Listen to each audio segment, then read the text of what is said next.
Gabay ng magulang ay kailangan sa mga batang manonood.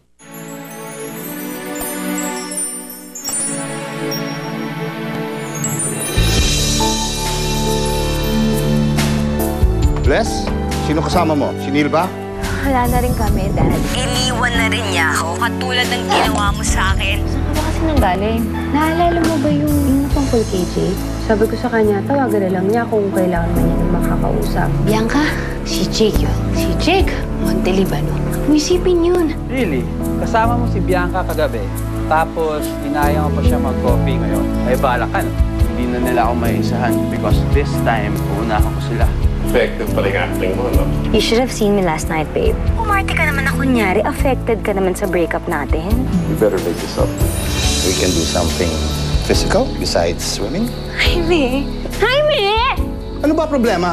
Asawa mo na ako. Hindi pa kasi ako handa eh. Anong hindi ka pa handa? Kakausapin ko si Doc. Ako mismo magtatanong. Jaime, ako ang may katawan, ha? Ako ang magsasabi kung kailan ako handa. Di ba chick yun ni Tristan? Si Bianca. Leslie, sandali. Gusto ko kasi magluto ng something special para sa daddy mo eh.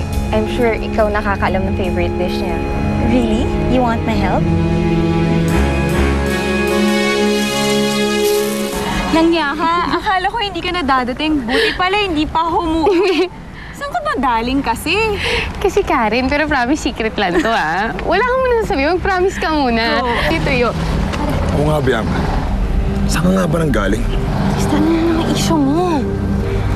Okay, fine. Titiretsuhin na kita. Ako ba niloloko mo, ha? Sino yung kasama sa coffee shop? Nakita ka ng mga barkada ko. Ako naman, Tristan. So, ano sabi ng mga kaibigan mo? Alam mo, yan ang problema sa inyong mga lalaki. Mas chismoso pa kayo sa aking mga babae. Tanong kong sagutin mo. Kung sino man yung kasama ko, wala ka na doon. Because in the first place, we're not even exclusively dating. Di ba sino mismo nang galing yun? Huwag mo akong maluloko. Tristan? Natawanan na ako ng mga brad ko.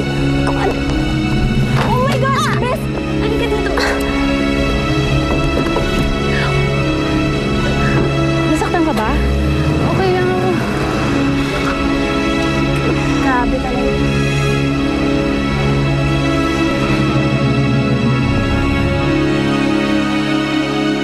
Jaime, give her more time.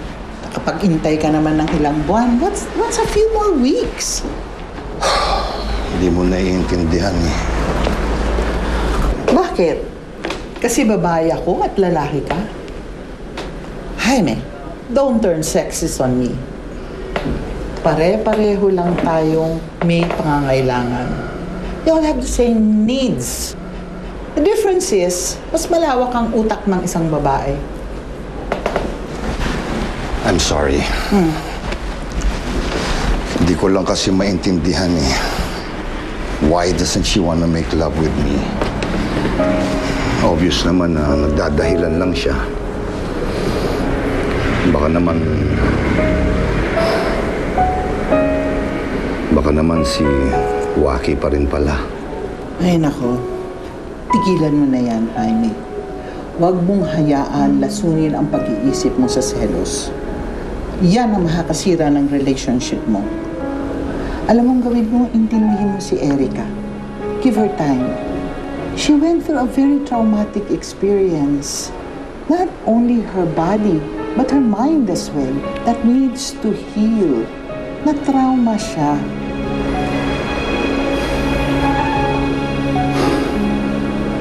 Karen naman, pinapunta mo pa ba talaga dito? Oo, sabi ko sa kanya dito siya mag-antay. Ano ba yan? Baka papunta na yun. Oh, sabi sa'yo, ayan na siya, oh.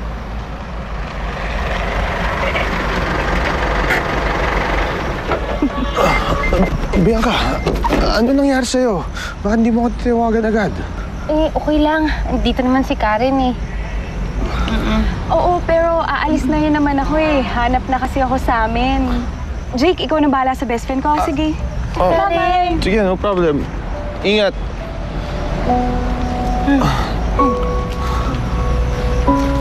So ano? Gusto mo hatid na kita? Eh, hindi, wag na. Okay lang. Okay lang naman ako eh. Iniisip ko lang. Kaya ayoko pa umuwi kasi baka makita pa to ni ate. what? 12 years old? Nako, kung gano'n, hindi mo ba gano'n kakilala si Ate Erika? Kasi grabe mag-alala yun eh. Pag nasugatan ako, nagpapanik ka agad. Alagang-alaga ka talaga sa kanya, no? Oo naman. At takot na takot din. Kaya nga iniiwasan ko palagi na mapagalitan niya ako. You know what? Honestly, this time, I think she'll understand.